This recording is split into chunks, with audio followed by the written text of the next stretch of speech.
Inechaita kuti ndiuye panapa idambudziko rembereko. It's fruit of the womb, man of God. I'm failing to conceive. Ndakaita dzimba 4 dzichiparara ndichirambwa nenhau yekushayiwa mwana. 4 marriages have broken down because of lacking to conceive. Zvino ndine 37 years. Ndakatomboenda kuna chiremba asi pakashayikwa dambudziko rekuti chiri kunitadzisa nokuda kwokuti mafibroids ndakanzi handina. I've been to the doctors, prophet, and they said I don't have any fibroids whatsoever. I've tried almost everything, prophet, but I'm failing to conceive. Thank you for turning to Jesus. Maita zvakanaka nekutendeukira kuna Jesu. He is the Savior. Ndiye muponesi wedu. The last bus stop. Ndo pazvinoperera. Zvinongoitika hazvo kuti tinopedza nguva tichitenderera tozoziva Jesu upenyu hwashata nenguva yapera. Uyu munhu uyu dai takamuziva kare anonzi Jesu hama dzangu dai pamwe. Takanonoka kumuziva. Moyo yedu inogara kuzvituka kuti takanonoka kumudini kumuziva munhu uyu.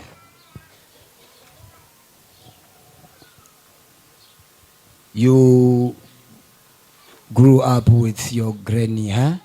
Makakura na gogo. Ichokwadi, prophet. That's true. And I'm getting it that your granny is dead. Ndaudzwa pano kuti gogo wakashaya. Ndizvozvo vakashayika 2010. Yes, in 2010, man of God. But now, even though she passed away,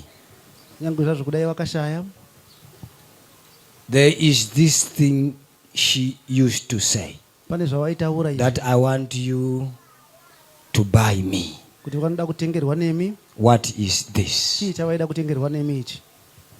Vakange vanti ndofanirwa kuvatengera mbudzi negumbezi. She wanted me to buy a goat and a blanket, man of God.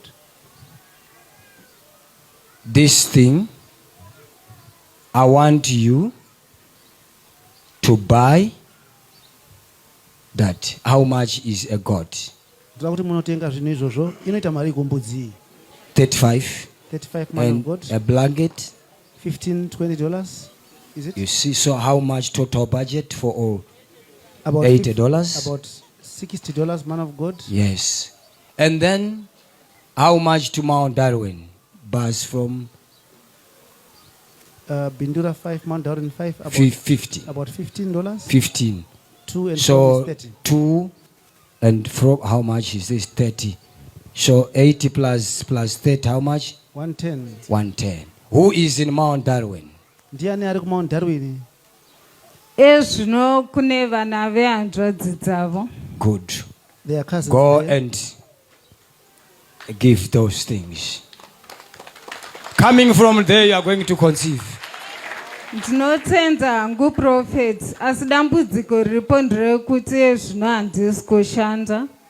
Saka kuti nditi ndinokasika ndaiwana mari hakuna kwandoiwana. I thank you, prophet. You don't right have now, faith. I don't have any money. You don't have? Amuna kutenda. Because as I'm speaking with you, this is a matter of faith. You need to believe and take it. Because it's God's assignment. See, you have seen prophets in Zimbabwe. And to me, you were not interested coming here. Because you have been getting these stories out there. So it was your last option coming to me. Because this thing is forced you to be here. Now you see what you are going now, say that prophet, they never helped. I prayed with them 2 years, they never helped. What is needed here is going in Mount Darwin and give them goat and what? Blanket. Yes. They know the instruction. Your grandmother told them that whenever she will be here, just take the goat there and say this. Achauya gore raanozouya racho iroro munotora mbudzi iyoyo negumbeze iroro moenda nazvo apo moti zvakati apera. Haikona kuda kutsvaga kutuka maprofita wakakunamatira kudai wakufamba uchi ndakambonamata nawo 2 years ndikamboenda kuchechi yakati gore hazvina kushanda. Wakaenda kweso kuimari kai maonero yawaita yekubva kwawabva kuya panapa wakwira bhazi kapa tenda futi kuti chere kwenda kudhariwe ndinoiwana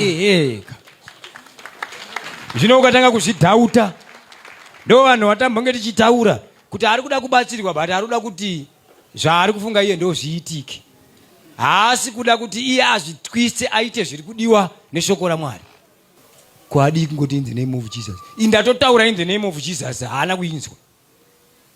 Enda kudhariweni wazvinzwa, enda kudhariweni iwe ndowanoda kuti uende kudhariweni iwe. Ndinoenda prophet. Hallelujah. Vamwe ndinochitombowabatisa mari iwewe ndowanoda kuti uende, da kuti uende nezvi randikutora nda kuti udi uende zviri kuda kutenda chete. Amen. Faith, it's all about faith. It's all about faith. Ngatinyengeterei naye, nyasha dzimuperekedze kuenda kudhariweni, aenda anozadzisa chirevo ichi. Mwari ndinonamata nemuzita renyu kuti mumukomborere nokumuitira zvakanaka. Nyasha dzenyu Mwari, kunyangwe kutenda kuri kushoma, ndoda kuti mumubatsire kuti azokutendai kuti muriko. Mazvita Jesu, amen.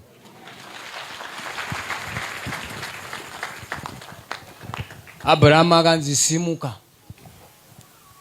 ndokubva anzi chirongedza nhava, ndokubva anzi ndira kuti unoita chibayiro. Gomo ripi? Gomo rei? Hapasi paseri peimba yake. Mazuwa pachidi? Mazuwa mangani? Mangani zviya? Makanganwa? Rwendo runoda mazuwa mangani?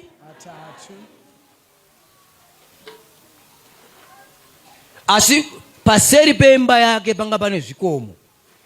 Soko raMwari haridi kutenwa newe ukada kubatsirwa naro. Mwari vanotongoya zvavo vachitaura gomo riri kuko, kuti enda ikoko. Saka iwe haufanira kubvunza kuti but pane rimwe gomo paseri pemba yangu, but why rwendo rwe 3 days ko chibayiro mazuva ese vandaitira apa. Zvinoda faith, zvinoda kutenda. Usafa wakatwista soko raMwari ndipo unotadzira kupona. Kana soko raMwari rati enda unotenga gumbeze, enda unotenga mbudzi, uende kwa Darwin, ita zvipi izvozvo? Vanhu vazhinji vanorasikira ipapa.